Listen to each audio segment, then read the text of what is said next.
ladies and gentlemen, and welcome to another episode of the CIU podcast. I am one of your hosts, Spencer, and as always with me is Chris. Chris, how's it going?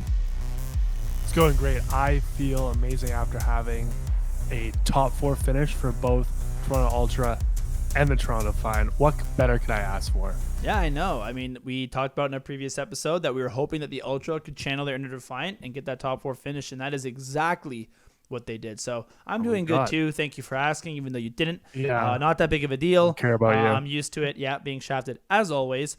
But as you guys can see, got a haircut, which I'm pretty happy about. He's looking Finally good. did that. So Yeah, I was saying, if you guys want to look this up, he looked before when we were doing the Agilities podcast like one of the goth kids from South Park.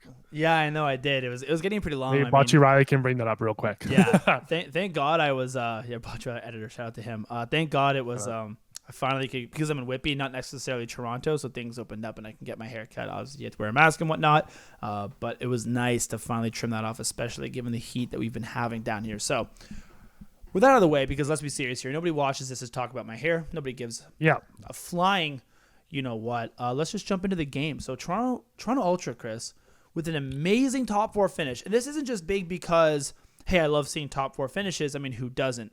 This is really big because, as you guys know, in order to get, we've talked about this so many times, in order to get out of the bottom eight and not start champs in the losers bracket, the bottom four, sorry, the top eight, and not start champs in the losers bracket, we have to get those Call of Duty points. They are so important.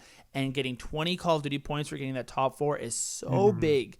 We are now tied with the Paris Legion and the LA and Optic Gaming, for that final spot. So this is going to be a really big tournament coming up here. But let's just start where the tournament started off, and that was against our game versus Paris. Because even though we won 3-1, it wasn't super, easy, if I'll put it that way. Chris, what were some of your thoughts from that Paris Legion game?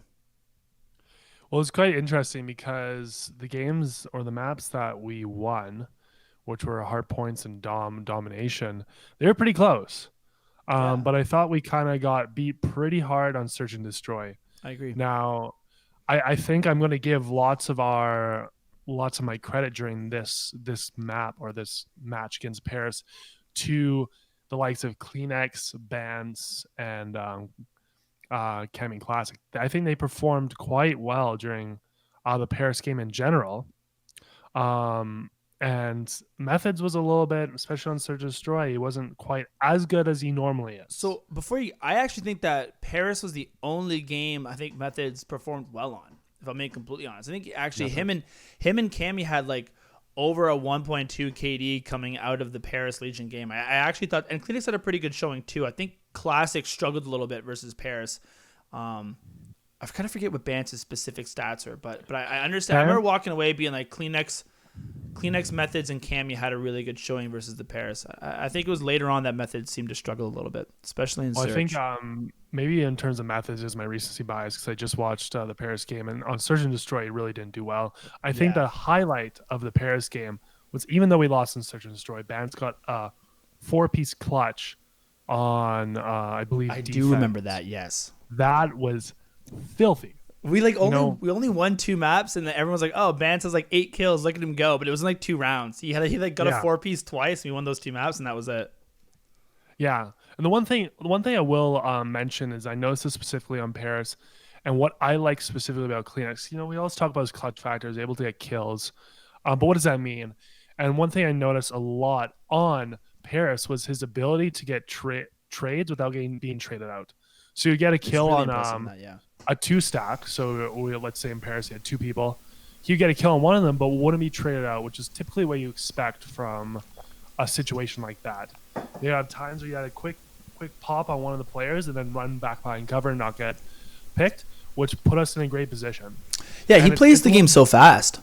Yeah, he's a very, very fast player, and I think that's one of the reasons why we've it's weird flip. We've kind of gone from a team who's specifically better in S&D and not as good at hardpoint and dom, or less so dom, but more so hardpoint, to like a team that's now like pretty good in dom and hardpoint. And specifically in this tournament, we just weren't having it with S&D.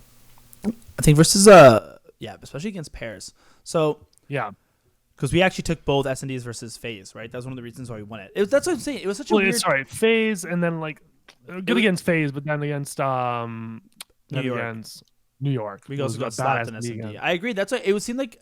We did our 3 keys to victory. For those who don't follow us on Instagram or TikTok, we do that before every Ultra and Defiant game. And one of the keys to victory going into New York, and we're jumping a little bit ahead of ourselves, was just being consistent across all 3 modes. This was, again, a team that was against Paris Legion. It was very clear that we struggled on the S&D side of things. And we go up against Atlanta Faze, and it was like the main reason why we were able to win, right? Was we were able to clutch out both S&Ds versus versus Atlanta. And then we go into the final game versus New York. And I was like, hey, we have to be consistent. And our respawns looked really good, where both our domination and hardpoint were actually pretty close, and we got absolutely smoked on the S&D. So I guess my final thoughts of Paris before I move on to the Atlanta Faze game, which is probably the game of the year for us Toronto Ultra fans, if I'm being completely honest, was just sort of I thought Cammy had a fantastic tournament as a whole, but especially versus Paris. Again, our S&D needed a little bit of work, and it was interesting to see because I think we played like St. Petrograd a lot during that, and we haven't seen Ultra play Petrograd a lot throughout the year. But so I think part of it, maybe the reasons why we struggled was because we weren't super versed in those maps. Yeah. And I think Luca had himself a game. Like I think this new meta, especially the double triple AR setup for Paris, like Luca was going off against us. And so Paris actually looked pretty good in their defense. I know they hadn't won in a while, which they did break versus the LAG, but they really had themselves a game. So going into the next match, which is versus the Atlanta Faze, which has to be the match of the year if I'm a Toronto Ultra fan, and I am. Like this truly was something that I think the entire year was like built up towards, where we go map 5 against the Chicago Huntsmen, round 11, can't close it out. We go map 5, round 11 versus Atlanta Faze last tournament, round 11, can't close it out. We go map 5 versus the Dallas Empire, can't close it out. We're in the semifinals, going to our first ever finals against Optic Gaming of all teams. Optic Gaming, map 5, round 11, can't close it out, right? This has happened so many times where this team, I think we even did it versus New York too, a tournament or 2 ago. So many times where this team has came close to beating one of these better teams, got into a map 5, final search and destroy, and has just crumbled. And we finally saw them come out and clutch up when it mattered most, get those additional 10 points, which is so important. And then initially going into it, I was like, not only is it really important that we got those 10 additional points, but we also get to avoid the Huntsmen, who are looking incredibly scary, although, I mean, New York kind of came in there and, clapped to put things without thinking of a better terminology for it. Yeah. So I ended up not going our way regardless. But either way, when that first happened, I was like, wow, that's such a big, achievement for this team, beating the top 4 and then getting to avoid a team like Chicago, especially in this meta. But man, like Chris, what was some of the things that changed for Toronto for you that were able to like have them get over this hump and finally beat a team like Atlanta? Yeah, well, I think in this game specifically, we have to go a little bit more map by map because it's such an important game.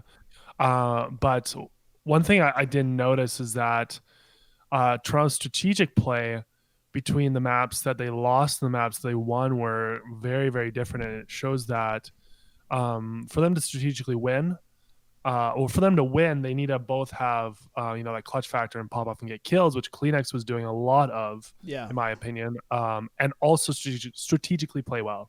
So like on first point Ramaza, or hard point match 1 Ramaza, we lost, I believe so. And it seemed like Toronto wasn't playing as well strategically. So they're playing for short-term kills, but weren't locking down spawns like the Atlanta Faze was. And they played more of a long-term game, and they ended up winning that out. Those are in my notes. I think specifically they would let us get a couple kills off the start just so they could lock down a specific spawn point, and then they would absolutely dominate from there on. But we still did pretty well because we still broke more hard points during that match than we typically were in the past. For S&D, Piccadilly, map 2, Kleenex was nutty.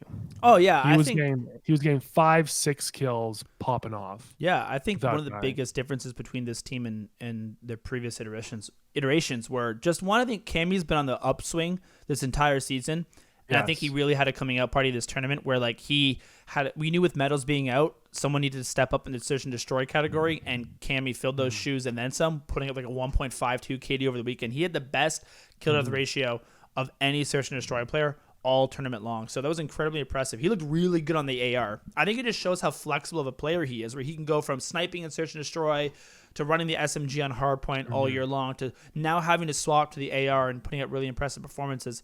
I think he was a big reason why we were able to get over this hump. And also, you hit it right on the head there with Kleenex. Kleenex had himself, especially in the search and destroys versus phase, his dominations still need to be improved, Kleenex. His dominations aren't the best, so I don't want to just, again, hop on this guy and just say he's the next iteration of Mac just yet. And I know a lot of subs struggled too because of the meta changes outside of like Abizi and maybe Zuma.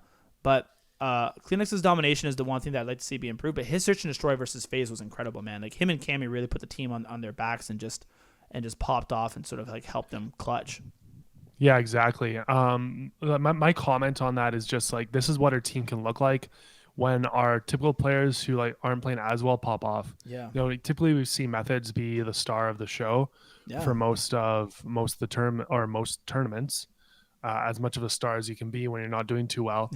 And then and then this, like, he wasn't playing as well, but we could see other players pop off, and that's how well we can do, and we have the majority of our team doing well. Now, on S&D Search and Destroy against Atlanta Faze, we did win, but I was seeing some strategic faults that came back to bite us in the butt against New York and a little bit later on.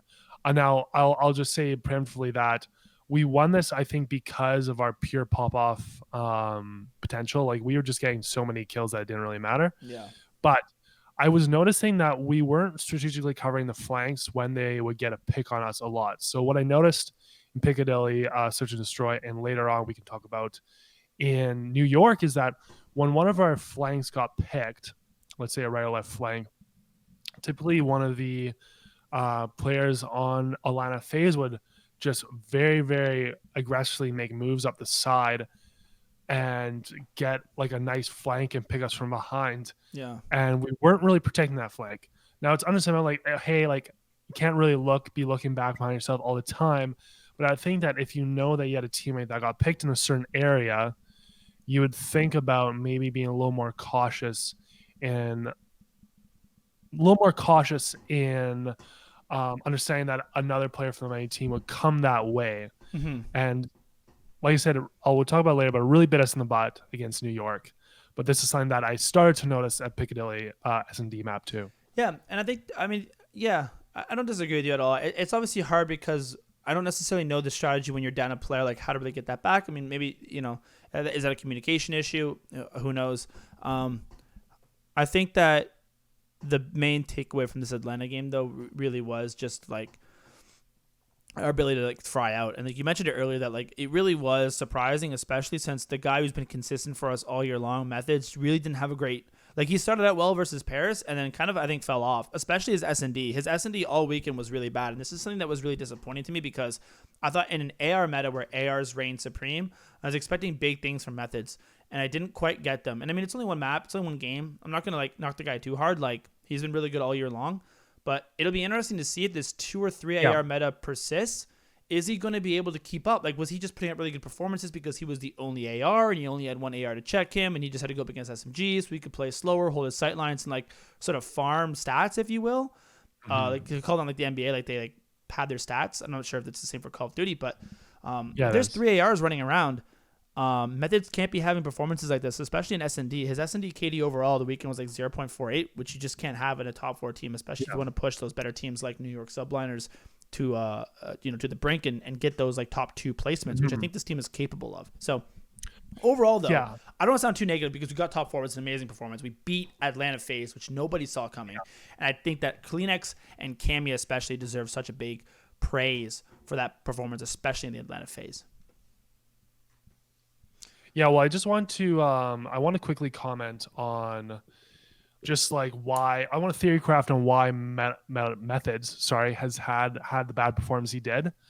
And what I think maybe the cause is that teams are playing slower. So he is generally like a slow player who holds sight lines Yeah. and basically like waits for people to pass by and get kills.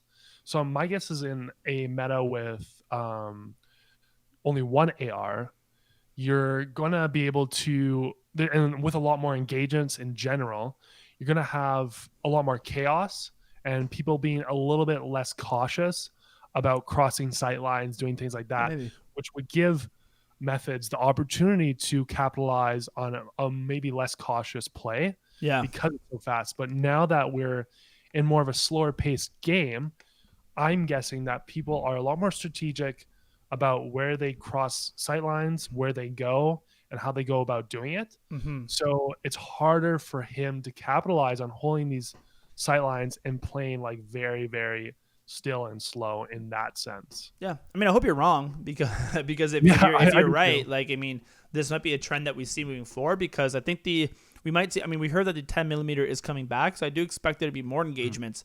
Um, but it will be interesting to see if he's able to keep up those performances or if it is a 2 AR meta, which I think is what the game is moving towards. How will he perform? Because Cammy looked really good on it, and Methods is a main AR. Like he needs to be sort of leading the team. You saw a lot of ARs pop off this week, and I think that really hurt us, especially against New York.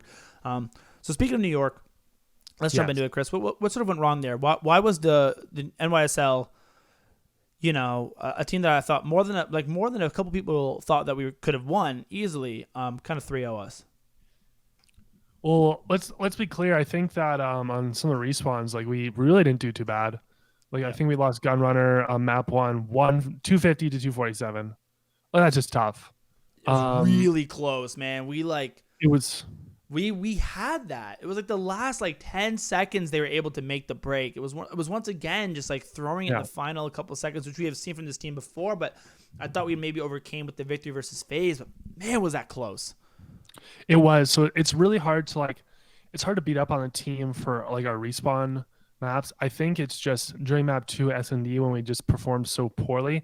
I think that may mentally boons the team. So like, oh, it's a tough loss on Gunrunner, and then you just get slapped on Search and Destroy, and then when we had we have to bring it up.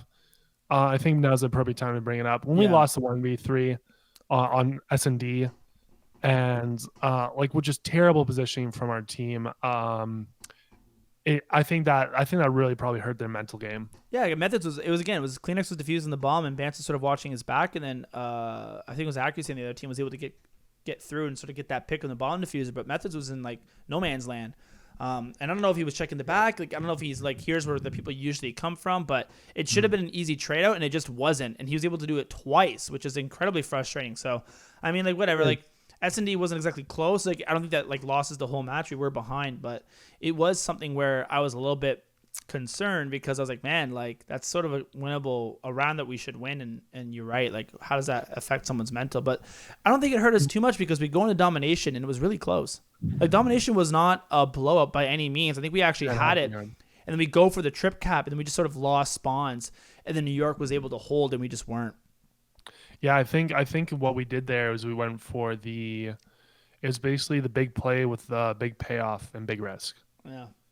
We could have played it a little bit slower, but I think that once again we didn't play the long game as well as we could have. Like we weren't securing down our spawns as well. So I think it was they wanted to go for the trip cap to get that risky playoff, but it just didn't work. Yeah, and I think the other issue is we'd seen this before, especially with New York. I mean, they ended up beating Chicago, so we're kind of seeming negative on the team, but it's overall a very positive performance. Yes, I think let's if be you're an clear, Ultra yeah. fan, you have to be really happy about what they saw. It's only because I thought that this was. I'm trying to think of if this team can truly be this top 5-6 team, which I think they're capable of. And here are the mistakes I think are potentially holding them back from securing that position. But I think this is more than doable with more time, more practice. I can't wait to see this final tournament. But I think that this was truly their ARs just significantly outslayed ours. And obviously Clinics had a really tough domination against New York. Really tough. But it was one of those things where it just seemed like if they had hard points control, we couldn't break them. And if we had hard point control, we would hold it, but they would eventually break us. And they just outslayed us. It seemed like that was just the main difference. And their ARs went off, and then ours didn't, if I want to put things. Yeah, so Yeah, it's really weird because I mean, like we're talking with people and they're like, okay, all sub players like they kind of lost out in this tournament. We're like, wow, well, our pretty much one of our only two ARs didn't play well, and our subs play well, and just overall still sub players like didn't do too well. Yeah, I know this is an that okay tournament. I know that I think like temp, especially on this S&D. I'm gonna go back to S&D one more time and just talk about the flanks. Temp was getting some mad flanks off. They would Yeah. He would consistently pick one of our flanks and then just run around and do it. He did it a couple times. Yeah. So it was kind of annoying there, but I don't think I have a whole lot more to say about Yeah. New York. You kind of hit the nail on the head there. Like it Yeah. was a bad way to end a great tournament. But once again, like I'm still very, very happy for how Toronto performed. Yeah. I think my closing thoughts are just, one, it's going to be interesting to see how this, one, where the meta goes, and two, if we see any final changes going into this final weekend. I don't think we will, but if it truly is a 3 AR meta, like, do you not potentially try to look at a guy like Brack for coming in there? Do you not potentially look at some of these other players who might be able to play that AR a little bit better? Because one of the things I noticed was Toronto seemed to be switching who played the AR, like depending on the map or the mode. Like we saw Cammy, Methods, Bance, and Classic all run the AR, and I think Classic and Bance and even Cammy at moments also ran the SMG. Especially Classic and Bant seemed to swap who that third AR was. Like Kleenex was always on the SMG, Methods was always on the AR, but the rest of them weren't. So I don't know if this is one of those things where like we just need to figure out who that third AR player is. I don't know why Classics would run it on certain maps and Bants would run it on others. It doesn't make as much sense to me. I don't know what the reason would be behind it. Maybe that's just me not knowing enough about the game, but I would like to see like a little bit more consistency, especially if it is a 3 AR meta. Although I do expect it to be a 2 AR moving forward, so I think that Cammy and Methods makes a ton of sense. But so yeah, my final thing would be either A, if it's 3 AR meta and there is a really good AR on the bench, and you think that they would suit this, like this is a team that's made roster changes all year long, and we've seen some success. I don't mind to see one more, especially going into that final weekend if you truly think it's going to benefit your team. If it doesn't, it's fine, because I do think that we had our best starting 5 and we saw it in the results. But two, I'd like to see a little bit more consistency across who runs that AR. Like, is Classics your third AR or is Bance? Because I think that just helps overall just build team chemistry and whatnot. Yeah, I totally agree with that, and I think those are some good closing final thoughts. Yeah. So once again, guys, if you liked our video, please hit that like button. If you guys have any thoughts or any comments you want to put down, feel free to comment. We always respond to those. We like having a good discourse on our YouTube and on Reddit. Yeah. And then, yeah. Just so again, if you're a Toronto Ultra fan, I hope you enjoyed that weekend, man. It was incredible. Yeah. Some incredible games. I can't wait to see what they bring moving forward. And I can't wait to see what Kleenex can be like once they bring 10mm back, because I'm super excited to see this kid pop off. So his movement's incredible. So as always, guys, thank you so much for watching, and I hope you enjoyed.